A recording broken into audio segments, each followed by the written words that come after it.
Dalton का परमाणु सिद्धांत। 1808 में वैज्ञानिक डाल्टन ने रसायन दर्शन शास्त्र की नई पद्धति a new system of chemical philosophy प्रकाशित की थी, जिसमें उन्होंने अपना एक परमाणु सिद्धांत दिया था। क्या है डाल्टन का परमाणु सिद्धांत?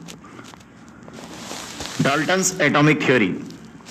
डाल्टन ने कहा कि जो सभी द्रव्य होते हैं, वो चाहे तत्व हों, यौगिक हों या मिश्रण हो, वो बहुत ही सूक्ष्म कणों से मिलकर बने होते हैं और इन सूक्ष्म कणों को हम बोलते हैं परमाणु।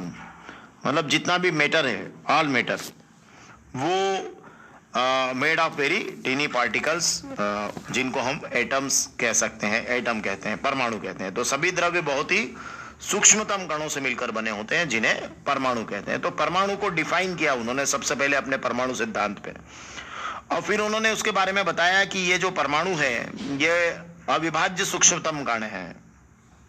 मतलब इसे रासायनिक अभिक्रिया में न तो बनाया जा सकता है और न ही नष्ट किया जा सकता है। मतलब न तो आप उसको सृजित कर सकते हैं, न उसका विनाश कर सकते हैं। मतलब क्रिएट और डिस्ट्रॉय नहीं कर सकते किसी भी केमिकल रिएक्शन में। ये उन्होंने परमाणु के बारे में बताया कि परमाणु अविभाज्य सूक्ष्मतम कण है, जिसे रासायनिक अभिक्रिया में न बनाया जा सकता है और न ही नष्ट किया जा सकता है। डाल्टन ने अपने परमाणु सिद्धांत में कहा। फिर उन्होंने कहा कि अगर कोई तत्व आपको एक गिवन एलिमेंट है, मतलब दिया गया तत्व है, तो उसमें जितने भी परमाणु होंगे, सभी परमाणु के द्रव्यमान और रासायनिक गुणधर्म क्या होंगे? समान होंगे। मतलब किसी भी गिवन एलिमेंट में ये रहेगा कि वो जो परमाणु है वो मॉस या द्रव्यमान में आइडेंटिकल होंगे और केमिकल प्रॉपर्टीज में भी एक जैसे होंगे। तो दिए गए तत्व के सभी परमाणुओं के द्रव्यमान और रासायनिक गुणधर्म समान होंगे। लेकिन अगर आप कोई दूसरा तत्व लेते हैं उससे भिन्न, तो फिर भिन्न भिन्न तत्वों के जो परमाणुओं के द्रव्यमान और रासायनिक गुणधर्म होंगे वो भिन्न भिन्न होंगे। मतलब एक ही तत्व के तो सभी परमाणु के द्रव्यमान और रासायनिक गुणधर्म समान होंगे, लेकिन अगर आपने अलग अलग तत्वों की स्टडी करना चाहिए तो उनके जो परमाणुओं के द्रव्यमान और रासायनिक गुणधर्म होंगे वो भिन्न भिन्न होंगे। और एक से अधिक तत्वों के जो परमाणु हैं, उनके निश्चित अनुपात में संयोजन से यौगिक बनते हैं। मतलब जो कंपाउंड बनता है, वो एक से ज्यादा तत्वों के परमाणुओं को अगर आप निश्चित अनुपात में संयोजित करते हैं तो वो यौगिक बनता है।